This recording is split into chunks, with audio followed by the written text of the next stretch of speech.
Hello everyone, welcome back to Ninja Prep. This is Kapil Goyal, your educator and mentor for PG Physics.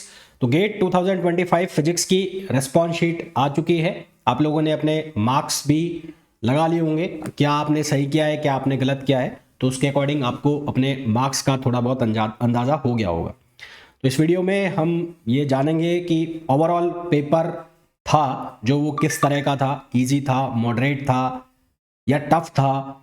अगर easy था तो क्या lengthy था, तो ये सारी चीज़ें हम डिस्कशन करेंगे कि किस सब्जेक्ट से कितने क्वेश्चन आए, कौन सा सब्जेक्ट का वेटेज सबसे ज़्यादा था, तो वो सारी चीज़ें इस वीडियो के अंदर हम देखने वाले हैं। तो वीडियो को मैं कंटिन्यू करूं तो प्लीज़ वीडियो को लाइक ज़रूर कर दें। अगर अभी तक नहीं किया है तो आपसे रिक्वेस्ट रहती है मेरी, हमेशा ही वापस से रिक्वेस्ट कर रहा हूँ कि जब भी आप वीडियोस देखें तो उन्हें लाइक ज़रूर किया कीजिए, ताकि आपकी तरह और भी लोग जो प्रिपरेशन कर रहे हैं नेट की, गेट की या सेट एग्ज़ाम की, तो जो वीडियोस हैं उनकी रीच बढ़ जाती है आपके लाइक करने से, चैनल की ग्रोथ होती है, तो वहाँ तक उन बच्चों तक भी चैनल पहुँच जाते हैं। और चैनल को अगर सब्सक्राइब नहीं किया है, पहली बार चैनल पर विजिट कर रहे हैं या अभी तक भी चैनल को सब्सक्राइब नहीं किया है, तो प्लीज़ चैनल को सब्सक्राइब कर लीजिए और पॉसिबल हो तो अपने फ्रेंड्स के साथ शेयर भी ज़रूर करें वीडियो को। तो देखो भाई, स्टार्ट करें तो शुरू के 10 क्वेश्चन तो मैं हटा देता हूँ जो कि एनालिटिकल रीजनिंग वाले या एप्टीट्यूड वाले क्वेश्चन होते हैं, तो वो क्वेश्चन तो मैं हटा देता हूँ। मान के चलता हूँ कि सभी लोग वो लगभग अगर वो 15 नंबर का सेक्शन है, शुरू के 5 जो क्वेश्चन है वो एक एक नंबर के और बाकी के जो 5 क्वेश्चन है वो 2 नंबर के, तो अगर वो 15 नंबर का सेक्शन को मैं मान लूँ कि वहाँ से 10 नंबर आप ग्रेस कर ही लोगे, ले ही आओगे, तो फिर बात करते हैं कि जो आपकी कट ऑफ है। मैं शुरू में ही बोल रहा हूँ कि कट ऑफ अगर मैं 10 नंबर वो मान लूँ कि उतना तो ले ही आओगे, तो जनरल वालों के लिए मैं बोल रहा हूँ कि 25 से ऊपर तुम्हारी कट ऑफ रहेगी, क्योंकि 10 नंबर वहाँ से सीधे सीधे सिक्योर हो रहे हैं और वहाँ से 10 नंबर भी नहीं बन रहे हैं, तो फिर मामला गड़बड़ है। तो अब बात कर लेते हैं मेन जो तुम्हारा कोर सब्जेक्ट है फिजिक्स की, कि उसमें कौन से सब्जेक्ट से क्या क्वेश्चन थे या कितने क्वेश्चन थे और इजी था या टफ था। तो सबसे पहले मैं बात करूं अगर सॉलिड स्टेट की मैं बात करूं, सॉलिड स्टेट फिजिक्स। तो सॉलिड स्टेट फिजिक्स की अगर मैं बात करूं तो जो 1 मार्क्स वाले क्वेश्चन थे, 1 मार्क्स वाले क्वेश्चन के अंदर इसका अच्छा खासा वेटेज था। अच्छा खासा वेटेज मतलब 8 क्वेश्चन के आसपास इसमें सॉलिड स्टेट फिजिक्स के थे 1 नंबर वालों में। और अगर मैं 2 मार्क्स वाले क्वेश्चंस की बात करूं तो 2 मार्क्स वाले क्वेश्चन में जो सॉलिड स्टेट फिजिक्स था उसका 1 क्वेश्चन था, कुल मिलाकर 1 क्वेश्चन था इसका सॉलिड स्टेट फिजिक्स का, और 1 मार्क्स वाला में 8 क्वेश्चन थे। ओवरऑल अगर मैं कहूं तो 2 मार्क्स वाला था जो, या 2 नंबर वाला था, इसको आप टफ कह सकते हो, ये टफ था।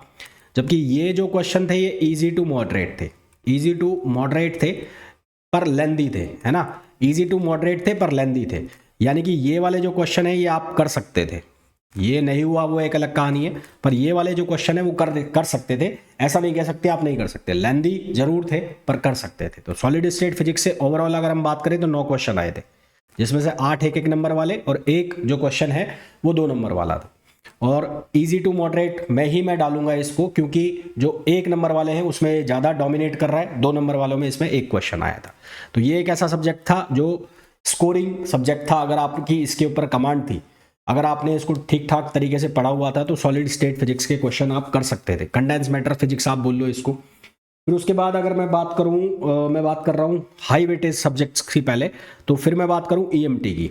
तो ईएमटी की अगर मैं बात करता हूं तो ईएमटी में 1 मार्क्स वाले क्वेश्चन की अगर मैं बात करूं तो 1 मार्क्स वाले क्वेश्चंस में ईएमटी में कुल में 1 क्वेश्चन था, और 2 मार्क्स वाले क्वेश्चंस की अगर मैं बात करूं तो 2 मार्क्स में ईएमटी के 7 क्वेश्चन थे। टोटल जो क्वेश्चन आए थे वो 8 थे। ये जो क्वेश्चंस थे ये थे मॉडरेट टू टफ और साथ में लेंदी भी थे। तो सबसे पहले मैं हाई वेटेज सब्जेक्ट की बात कर रहा हूं, तो टोटल क्वेश्चन 8 दिख रहे हैं मेरे को ईएमटी से।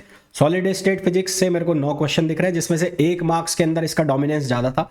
वही ईएमटी की अगर मैं बात करूं तो 2 मार्क्स के अंदर इसका डोमिनेंस ज्यादा था। तो अगर इन दोनों में से मैं देखूं तो दोनों में से जो ईएमटी है वो मॉडरेट टू टफ था और लेंदी भी था, और जबकि सॉलिड स्टेट जो है वो इजी टू मॉडरेट था। तो अगर बात करूं कट ऑफ की, तो कट ऑफ तक आपको पहुंचाएगा सॉलिड स्टेट, और अगर बात करूं रैंक की तो रैंक बनाने का काम आपका कौन करेगा, ईएमटी। तो अगर आपने सॉलिड स्टेट वाले फिजिक्स वाले क्वेश्चन लगा लिए हैं तो आप कट ऑफ को क्लियर करने के करीब पहुंच रहे हो, और अगर आपने ईएमटी वाले क्वेश्चन लगाए हैं मॉडरेट टू टफ वाले, तो आप रैंक बना रहे हो, है ना। फिर उसके बाद बात करता हूँ थर्ड हाई स्कोरिंग या वेटेज वाला सब्जेक्ट की, तो वो था क्लासिकल मैकेनिक्स। क्लासिकल मैकेनिक्स की अगर मैं बात करूँ तो 1 मार्क्स वाले जो क्वेश्चन हैं, उन 1 मार्क्स वाले क्वेश्चन में क्लासिकल मैकेनिक्स में एक क्वेश्चन था, और अगर मैं 2 मार्क्स वालों में बात करूं तो 2 मार्क्स वालों में क्लासिकल के 8 क्वेश्चन थे, 8। और ये 8 क्वेश्चन जो थे ये मॉडरेट टू टफ में थे, ये भी moderate to tough and also lengthy, और लेंदी भी थे। ठीक है, तो ये 3 सब्जेक्ट जो थे तुम्हारे हाई वेटेज में थे। सबसे ज़्यादा जो क्वेश्चन आए थे वो इन तीनों सब्जेक्ट से आए थे, solid state physics, EMT, classical.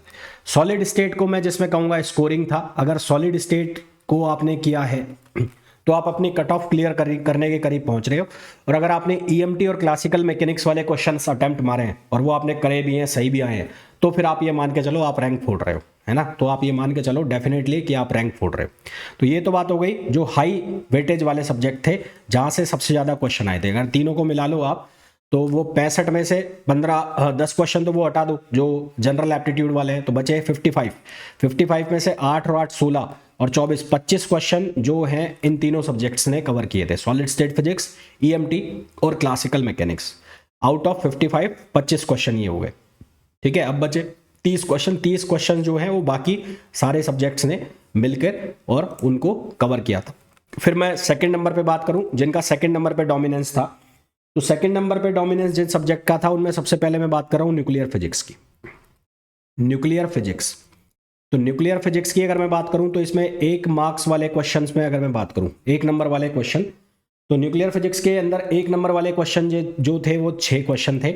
और 2 मार्क्स वाले क्वेश्चन की अगर मैं बात करूं, 2 मार्क्स वाले, तो 2 मार्क्स वाले क्वेश्चन न्यूक्लियर फिजिक्स के अंदर 1 क्वेश्चन थे। ज्यादातर जो डोमिनेट था वो पार्टिकल फिजिक्स का था। टोटल क्वेश्चन थे 7, ज्यादातर जो डोमिनेंस कर रहा था वो पार्टिकल फिजिक्स के क्वेश्चन ज्यादा थे और इजी क्वेश्चन थे, आप इनको कर सकते थे। अगेन मैं ये बोलूंगा सॉलिड स्टेट फिजिक्स के बाद न्यूक्लियर फिजिक्स एक ऐसा सब्जेक्ट था जो आपने अगर किया हुआ था, जो आपने पढ़ा हुआ था, तो आप कट ऑफ क्लियर करने के करीब तो पहुंच रहे हो, क्योंकि सॉलिड स्टेट और न्यूक्लियर फिजिक्स मिलकर आपको कट ऑफ के पास पहुंचा देते हैं, कट ऑफ आपको क्लियर करवाने का पूरा काम कर रहे हैं। ये क्वेश्चन जो 2 नंबर में था, इसको आप जरूर मान सकते हो ये मॉडरेट में था, पर ये भी हो सकता है, ये हो जाता। ठीक है, तो ये न्यूक्लियर फिजिक्स की बात होगी। फिर अगर मैं बात करूं थर्मोडायनेमिक्स एंड स्टैटिस्टिक्स, तो थर्मोडायनेमिक्स एंड स्टैटिस्टिक्स की अगर मैं बात करूं तो 1 नंबर वालों में इसमें जो क्वेश्चन थे वो थे 4, और अगर 2 नंबर वालों में बात करूं तो थर्मोडायनेमिक्स एंड स्टैटिस्टिक्स के 2 क्वेश्चन थे। ये दोनों ही क्वेश्चन मॉडरेट थे, मॉडरेट टू टफ, ये मॉडरेट टू टफ में थे। और जबकि यहां पर मैं बात करूं तो ये इजी टू मॉडरेट में थे, लेंदी आप कह सकते हो, इजी पर इजी थे। तो ये हो गया थर्मोडायनेमिक्स। टोटल जो क्वेश्चन थे थर्मोडायनेमिक्स एंड स्टैटिस्टिक्स के 6 क्वेश्चन थे। फिर क्वांटम मैकेनिक्स की अगर मैं बात करूं, तो क्वांटम मैकेनिक्स की अगर आप बात करो तो क्वांटम मैकेनिक्स में इजी जो 11 से 35 जो क्वेश्चन थे उसमें क्वांटम मैकेनिक्स के 4 क्वेश्चन थे। और अगर मैं 2 नंबर वालों में बात करूं तो 2 नंबर वालों में क्वांटम मैकेनिक्स के 5 क्वेश्चन थे। यहां पर क्वांटम के 5 क्वेश्चन थे, ओवरऑल 9 क्वेश्चन बन रहे क्वांटम मैकेनिक्स से। उसमें ये जो थे ये इजी थे और ये मॉडरेट टू टफ में थे, मॉडरेट टू टफ। तो अगर इन सब्जेक्ट्स को मैं काउंट करूं तो 9 और 6 15 और 7 कितना हो गया, 22 क्वेश्चन करीबन इन 3 सब्जेक्ट ने कवर किए। बचा कुचा तुम्हारा इलेक्ट्रॉनिक्स, मैथमेटिकल और एटॉमिक। तो इलेक्ट्रॉनिक्स के क्वेश्चन अगर मैं बात करूं तो इलेक्ट्रॉनिक्स के 1 नंबर में क्वेश्चन था 1, और 2 नंबर में इलेक्ट्रॉनिक्स के क्वेश्चन थे 3। तो 1 मार्क्स में 1 और 2 नंबर में इसके 3 क्वेश्चन, टोटल 4 थे।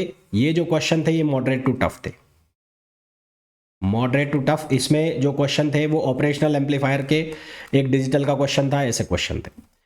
फिर अगर हम बात कर लें मैथमेटिकल फिजिक्स की, तो मैथमेटिकल फिजिक्स में 1 नंबर में जो क्वेश्चन था 1, और अगर 2 नंबर में बात करूं तो यहां पर भी 1 ही क्वेश्चन था, 1 और 1, सबसे कम मैथमेटिकल फिजिक्स के ही क्वेश्चन थे। फिर अगर मैं बात करूं एटॉमिक, तो एटॉमिक में 1 नंबर में जो क्वेश्चन आया था वो था 1, और अगर मैं 2 नंबर में बात करूं तो 2 नंबर में भी एटॉमिक का एक ही क्वेश्चन था, तो एटॉमिक का कोई खासा वेटेज ऐसा कुछ था नहीं, है ना।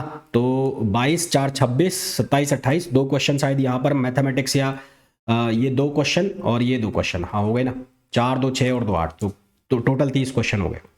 तो ओवरऑल अगर हम बात करें तो सबसे ज़्यादा जो डोमिनेट कर रहा था वो सॉलिड स्टेट फिजिक्स, ईएमटी और क्लासिकल, यहां से अच्छे खासे क्वेश्चन आए थे। क्वेश्चन क्वांटम से भी करीबन 9 क्वेश्चन थे, ऐसा नहीं क्वांटम से नहीं थे, पर क्वांटम से लगभग बराबर पोर्शन बटा हुआ था, मॉडरेट में 2 नंबर में भी और जो है 1 नंबर में भी। इसी तरह से थर्मो में 6 क्वेश्चन है, न्यूक्लियर में 6 है, पर जो आपको पास कराने वाले सब्जेक्ट है जिससे आप कट ऑफ क्लियर करोगे, वो जो क्वेश्चंस थे वो छुपे हुए थे कहां पर, वो न्यूक्लियर में, वो सॉलिड स्टेट में, और क्वांटम के 4 और थर्मो के ये 4, ये क्वेश्चन ऐसे थे जिनसे आपका कट ऑफ क्लियर हो जाएगा। और अगर आपको रैंक बनाना है तो रैंक के लिए फिर आपको ये वाले क्वेश्चन मारने थे, कौन से वाले, जो ये आपने ईएमटी के क्लासिकल के क्वेश्चंस हैं, और साथ में इनमें से कुछ एक आप इक्का दुक्का आप करोगे तो फिर वो आपका रैंक में जाएगा।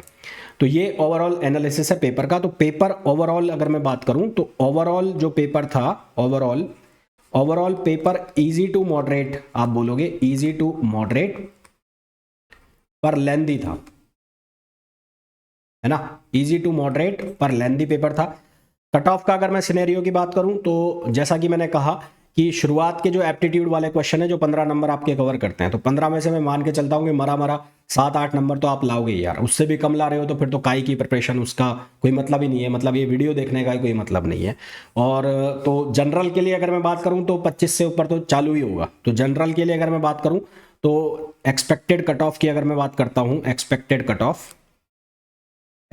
कट ऑफ की बात करूं तो अगर मैं जनरल के लिए बात करूं, जनरल के लिए तो जनरल का 28 से और 28 नहीं, मैं 29 नंबर बोलूँगा, 29 प्लस 29 के आसपास या इससे 2 नंबर ऊपर 1 नंबर नीचे, इतना ही कट ऑफ रहना चाहिए जनरल का, ठीक है। पर वो सिर्फ कट ऑफ क्लियर होगा। अगर रैंक की बात करो, मतलब तुम्हें आईआईटी वाईआईटी चाहिए, ढंग का कॉलेज चाहिए, है ना, आईआईटी वगैरह चाहिए, तुम्हें आईआईटी वगैरह में एमटेक करना है, आईआईटी से एमटेक वगैरह करना है, तो उसके लिए कम से कम 40 प्लस तुम्हें स्कोर करना पड़ेगा अगर जनरल से आप हो। और अगर तुम्हें फिर बहुत अच्छे डीआरडीओ से या रिसर्च लैब से कहीं से तुम्हें पीएचडी करना है और बार्क वगैरह का तुम्हें स्कोर, बार्क का तुमने एग्ज़ाम का फॉर्म फिल किया हुआ है, वहाँ से तुम्हें चाहिए कि तुम्हें कॉल आ जाए, तो उसके लिए फिर ज़रूरी है कि तुम्हें 50 प्लस नंबर, 50 के आसपास नंबर है, तो देन फिर बार्क के लिए या फिर आप डीआरडीओ और रिसर्च के लिए इनके अच्छे इंस्टीट्यूट से पीएचडी वगैरह के लिए आप यहाँ से सोच सकते हैं। अगर आप 40 प्लस में है तो आपको आईआईटी जस्ट से भी कॉल आ जाएगा अगर आप जनरल में है तो, ठीक है। फिर अगर मैं बात करूँ ओबीसी की बात करूँ तो ओबीसी का लगभग जो मेरे को समझ में आता है 27 प्लस कट ऑफ समझ में आता है, इससे 2 नंबर कम ही रहता है। और ओबीसी के सीन में भी अगर मैं आईआईटीज़ वगैरह की बात करूं तो वो 37 के आसपास आईआईटी का आपको पकड़ के चलो, और अगर बार्क डीआरडीओ और इनके बारे में आप सोचते हो तो वही 47-48 के आसपास पकड़ो। अगर मैं बात करूं एससी एसटी की अगर मैं बात करूं तो एससी एसटी के केस में ये जो है ये 19 नंबर से लेके और 21 नंबर तक कट ऑफ होना चाहिए एससी एसटी के केस में। और जब आईआईटीज़ वगैरह की बात करते हैं तो आईआईटीज़ वगैरह फिर वो 30 प्लस या 32 प्लस पे आपको आईआईटी से भी कॉल हो सकता है, वहाँ पर आप एमटेक पीएचडी में एडमिशन ले सकते हो। तो ये मेरे हिसाब से एक्सपेक्टेड कट ऑफ हो सकती है, इससे 2 नंबर 3 नंबर का मार्जिन लेके चलना, इससे ज़्यादा 2 नंबर का मैक्सिमम मार्जिन लेके चलना, इसके आसपास ही घूमेगा। क्योंकि अगर मैं आईआईटी जैम की तरह बात करूं, क्योंकि वहाँ पर वो एप्टीट्यूड का सेक्शन नहीं होता तो वो कट ऑफ नीचे गिर जाती है। यहाँ पर एप्टीट्यूड का सेक्शन है जिस वजह से कट ऑफ थोड़ा सा बढ़ जाता है। बाकी अगर एप्टीट्यूड का सेक्शन नहीं होगा तो ये कट ऑफ ही तुम्हारी 20 नंबर के आसपास घूम जाएगी।